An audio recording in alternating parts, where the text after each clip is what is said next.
Кримінальний авторитет Душан Борженський фактично очолював злочинний світ на сході Словаччини наприкінці 90-х, але він не звичайний мафіозі. Рекет, вбивства і залякування були в арсеналі Борженського. Та врешті він зайнявся письменництвом і випустив цілих 2 дитячих книжки. Ви на каналі Поки Кіт спить, і сьогодні я розповім про те, як злісний кримінальний авторитет став каскарем і чи хтось купував його книжки. Словацька мафія, яка була активна в останні десятиліття минулого сторіччя, відома своєю жорстокістю. Насилля, проституція, наркотики, залякування або спалення майна. Це були лише деякі зі способів заробітку на життя у кримінальників того періоду. У 90-х їх очолив Роберт Голуб. Він правив на сході Словаччини. Злочинному угрупуванню Голуба належала компанія, яка надавала послуги охорони під назвою CBS Secura. Крім того, ця банда мала зв'язки у словацьких силах безпеки. Доказ цього досить очевидний. Серед співвласників охоронної фірми була дружина слідчого словацької поліції, а також матір начальника поліції міста Кошице. На додачу родина Голуба мала зв'язки у металургійному бізнесі, але, як це часто буває, чоловікові стало цього замало, тому він не гребував криміналом, аби захапити собі побільше. Правою рукою Голуба був чоловік на ім'я Штефан Фабіан. Він же привів у банду Душана Борженського, який отримав прізвисько Боржа або Боржа, не знаю. Борженському Голуб віддав під кришування сільську місцевість і деякі дрібні містечка, а ще Боржа постійно тримався Фабіана, який завідував економічними питаннями в банді. Також на Голуба працював Кароль Коларік на прізвисько Карчі, і саме ці двоє, Боржа і Карчі, згодом ділитимуть володіння Голуба. Словацький журналіст-розслідувач Арпад Солтес сказав про цих людей наступне. Фабіан був, мабуть, найвищим в ієрархії після Голуба. Він був одним із небагатьох бандитів, які мали хоч трохи розуму. Можливо, він і не був Альбертом Ейнштейном, але його інтелектуальні здібності точно були вищі за середні. Коларік і Борженський були більш-менш звичайними головорізами.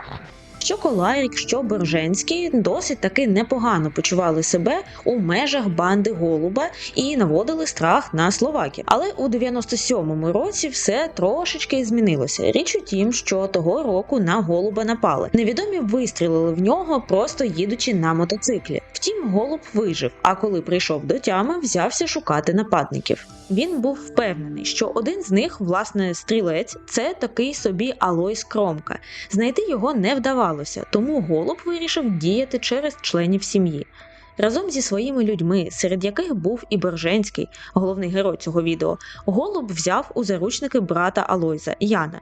Ян був людиною далекою від криміналу. Він ніколи не брав участі у мафіозних оборудках свого брата. Відтак і не знав, де його шукати.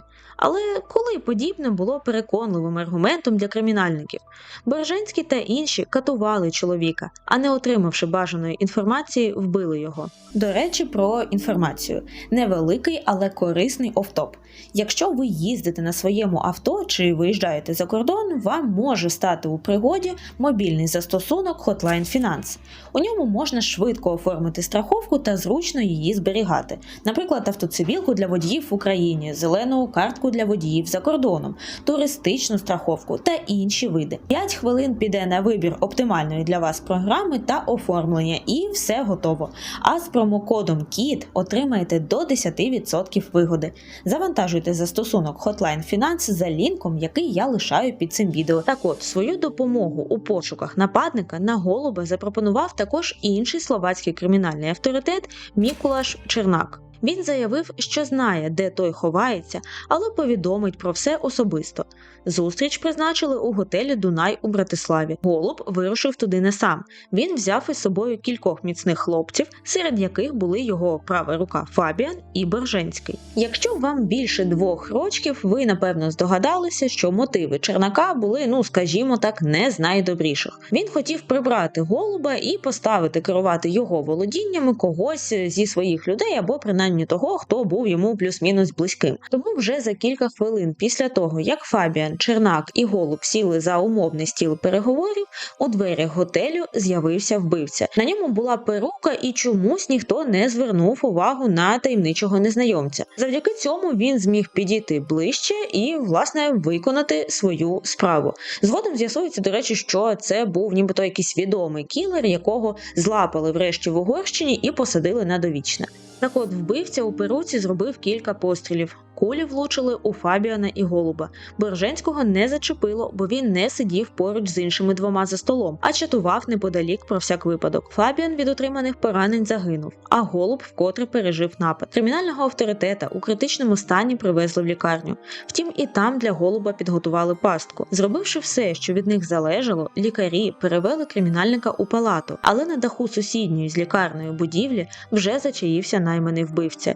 Він, подібно тому, як це показує у фільмах, дістав зброю, прицілився, повільно видихнув, перевірив приціл і натис на курок. Кулі знову пробили тіло Голуба, цього разу смертельно. Оскільки злочинний клан залишився без голови, хтось мав посісти його місце. І було логічно припустити, що цим кимось стане найбільш наближена людина до Голуба. Такою людиною був Фабіан, але була проблема. Фабіан був вже мертвий. Відтак місце Голуба посів ніхто інший, як Кароль Коралік, той самий, який довгий час працював на нього в банді. Як йому це вдалося? Дуже просто, за допомоги і з благословення Чернака, який і заманив у Дунай Голуба.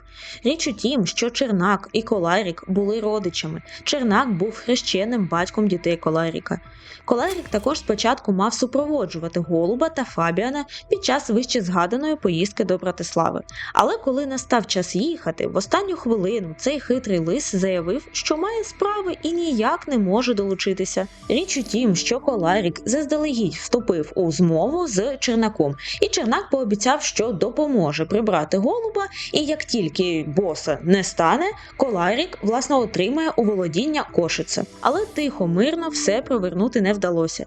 Річ у тім, що Коларік і Чернак не врахували, наскільки Борженський був вірним Голубу і наскільки він був близький з Фабіаном. Журналіст Солтес так пояснював розклад справ.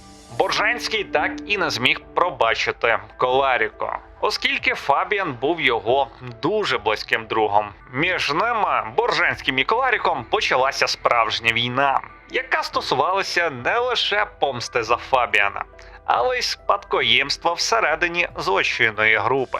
Коларік досить швидко це зрозумів і тому вирішив прибрати Борженського. Але оскільки їхня ненависть одне до одного була взаємною, Словаччина поринула у кримінальні війни. Ніхто, ані Коларік, ані Борженський не знали, чи вони взагалі доживуть до наступного дня. Люди обох кримінальників били одне одного бейсбольними битами або стріляли у членів угрупування ворога просто на вулицях Кошице. Більше діставалося саме людям Боржа. Одного з його поплічників, представники злочинного угрупування ворога, зарубали мачете просто перед рестораном, куди той приїхав відпочити. Борженський в ті часи завжди ходив у бронежилеті. Хоча від мачете бронік навряд чи врятує, як і від підпалу автомобіля, підприємства і вибуху гранати. А саме такими методами послуговувалися зловмисники, аби прибрати конкурента. Здавалося, що цьому жахіттю не буде кінця і краю, але якимось чином Борженський і Коларік домовилися сісти за стіл переговорів. Щоправда, вирішили вони це зробити не в якомусь там готелі Дунай у Братиславі, а зібралися і полетіли на Канарські острови. Там зловмисники, трохи вгамувавши свою лють, змогли досягти певної угоди. Вони домовилися, що припинять вогонь, допоки в Україні не відбудуться вибори, тобто до осені 1998 року. Але домовленість не витримала перевірки часом. 3 лютого 1998 року був вівторок. Стояв морозний зимовий день, на дворі сутеніло. Як раптом у центрі Кошице пролунав сильний вибух. На стоянці перед залізничним вокзалом злетіла у повітря червона лада, нашпигована вибухівкою. Вибухова хвиля знищила всі скляні панелі на фасаді станції. Також затряслися вікна на будівлях за сотні метрів від епіцентру події. Почалася метушня. Люди не знали, куди бігти і що відбувається. А відбувалося виявився тоді ніщо інше, як кримінальні розбірки. Ціллю був Душан Берженський. Червона лада, начинена вибухівкою, яку мали перетворити на смертоносне знаряддя, була припаркована поруч із позашляховиком Mitsubishi Pajero, який належав Берженському. План був простий, більш-менш випробуваний, оскільки неодноразово спрацьовував у словацькому та угорському злочинному світі раніше. Ладу мали підірвати тоді, коли ціль наблизиться до свого Mitsubishi. Задум майже вдався, але тільки майже, тому що у Боржа, який наближався до автомобіля, раптово задзвонив телефон. Він зупинився і під час розмови повернув у протилежний бік від своєї автівки. Тож, коли недолугі кілери запустили механізм дії вибухового пристрою, їхня ціль вже встигла перейти в точку, у якій її закривали інші машини на стоянці. Вибухівка, закладена в ладу, знищила власне і саму ладу, і Mitsubishi Боржа. Загалом тоді постраждало ще 14 автомобілів. Крім того, були вщент розбиті овочеві лавки, бар, якийсь там ресторан всередині будівлі вокзалу. Таксист, який сидів у своєму Ауді неподалік місця події, залишився живий, на щастя, але в нього була розірвана губа і бракувало 7 зубів. А що Берженський? Його теж покоцало, але не смертельно. Кілька осколків потрапило в голову та живіт, втім він залишався при свідомості навіть у лікарні та відносно швидко оговтався від поранень під охороною поліції в одному з медзакладів у Кошице. Тоді про Берженського вперше активно заговорили в медіа. Словацькі журналісти кажуть, що зловмисники не лише хотіли прибрати мафіозі, якого тоді сприймали як загрозу, а й прагнули продемонструвати громадськості, наскільки потужна і владна кримінальна спільнота діє в Україні. Втім, Берженський таки вийшов переможцем з боротьби. 17 грудня 1999-го Коларік, як завжди, збирався на тренування у звичний час. Тоді за ним стежили вже не перший день і не перший місяць. Вбивця зачаївся за телефонною будкою неподалік будинку, де мешкав Коларік. І як тільки той сів за кермо автівки, підбіг і вистрілив в нього. На цьому війна Берженського і Коларіка завершилася. Берженський помстився, і на деякий час він навіть став володарем всього того, що колись належало Голубу, тобто його босу. Але на кримінальному Олімпі він протримався недовго. Оскільки Берженського підозрювали у вбивстві, він подався в біга. Однак через 5 місяців його спіймали в Усті над Лабом, місті на півночі Чехії, а після екстрадиції до Словаччини посадили у в'язницю. Кримінального авторитета засудили за участь у вбивстві брата Алойза Кромки, Яна, та Коларіка. Подейкують, що затримали його лишень тому, що у Словаччині змінилася влада після виборів. Суд засудив Берженського до 23 років ув'язнення, а згодом, вже перебуваючи за ґратами, він зізнався у тому, що наказав вбити ще одну людину. Це був власник бару, який за сумісництвом також був добрим знайомим Коларіка, його конкурента свого часу. Судячи зі світлин, у в'язниці Берженський чимало часу приділяв спорту, але також зайнявся письменництвом і неабияким. Він став писати книжки для дітей. Як так сталося? Що, у камеру до Боржі посадили хлопця-сироту, якого засудили на 10 років. Його хлопчину з-поза ґрат підтримувала літераторка Соня Ванцакова. Вона допомагала йому не занепадати духом, бо, з-поміж іншого, жінка займалася соціальною підтримкою людей з неблагонадійних родин. Я не знаю, що засуджений сирота розповідав Боржі про цю жінку, але одного дня кримінальний авторитет вирішив написати їй листа. У ньому він запропонував разом попрацювати над дитячою книжкою, тобто створити казку для малечі. Я була шокована тим, що мені написав відомий мафіозі, і також переживала, що ж буде далі. Через 2 тижні я все ж таки вирішила йому відповісти, хоча й зазначила, що не пишу казок. Писала вона чи ні, але співпраця кримінального авторитета і літераторки дала своє. Друком вийшли навіть не одна, а цілих 2 книжки для дітей. Назви у кращих дитячих традиціях: казка про цуценя Максика та історія про крота Самка. Першу книжку, ту, що про цуценя, розкупили за місяць. Її головний герой, як і Боржа, мріє про свободу. Я вірю, що ця крапля в морі сягне молодого покоління, яке, можливо, захоче піти шляхом, де заробляються великі, але криваві гроші. У мене ці гроші забрали все. Прибуток з продажу книжок передали дітям, які потребують фінансової підтримки, бо опинилися у скрутному фінансовому становищі. Але на казках словацький кримінальний авторитет авторитет не зупинився. Він також взявся писати автобіографічну книжку, яка врешті вийшла під назвою «21 рік у пеклі». У ній він згадує про дитинство та юність, описує свої світлі та темні сторони, пише про біль і радість, про те, що любив і ненавидів, а також про зміни, які відбулися з ним у в'язниці, і про смертельну хворобу, про яку він дізнався за 3 роки до закінчення покарання. До цього ми ще дійдемо, почекайте. Коштує це діло, я маю на увазі автобіографічна книжка, щось там 10 євро з якимись там копійками.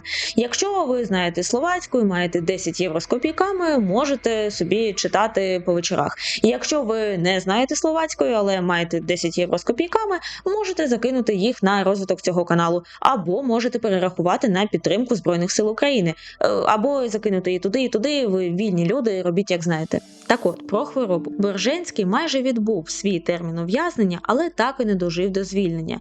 Він провів у в'язниці 21 рік з 23, а помер через онкологію. Лише останні кілька днів перед смертю суд дозволив йому провести поза межами тюрми у госпісі. Хоча Борженський неодноразово подавав клопотання, аби йому дозволили перебувати у спеціальному медзакладі раніше. Він робив це за 3 роки до своєї смерті. Зі слів доньки кримінального авторитета, хвороба неабияк підкосила її батька. В останні кілька днів він дуже погано почувався і не міг говорити. Між іншим, Чернак, той, якого я згадувала раніше, і той, який був хрещеним батьком дітей Колайрика, тобто ворога Борженського, відгукувався про цього самого Борженського у своїх соцмережах досить таки схвально. Душан належав до конкурентної групи мафіозі Роберта Голуба, і він здобув моє визнання саме тому, що навіть після смерті свого боса, за ліквідацію якого я відповідав, він його не зрадив, на відміну від деяких близьких поплічників Голуба. Чернак навіть заявив, що стежив за тим, як Боржа намагався вийти на свободу, аби боротися з раком у лікарняних умовах, а не у в'язниці. І він не згоден з тим, як суд розглядав прохання Борженського. Сумно, що наші судові органи упереджено оцінюють такі справи щодо нас, колишніх мафіозі. Боржу не дозволили боротися за своє життя в цивільному госпіталі, навіть попри те, що він вже погасив свій борг за минулі помилки 21 роком ув'язнення. До речі, котусики, а що ви думаєте з цього приводу? От маємо ситуацію, коли вбивця сидить за ґратами, і нібито там йому і місце. Але з іншого боку, цей вбивця має невиліковну хворобу. Чи має суд якось більш поблажливо ставитися до нього і більш оперативно розглядати, наприклад, ті ж клопотання про переведення в спеціальну лікарню з місць не дуже віддалених чи ні? Що ви думаєте з цього приводу? Пишіть свої думки у коментарях. Чернак, між іншим, писав оці свої повідомлення у соцмережах на підтримку Борженського, але сам він перебуває за ґратами.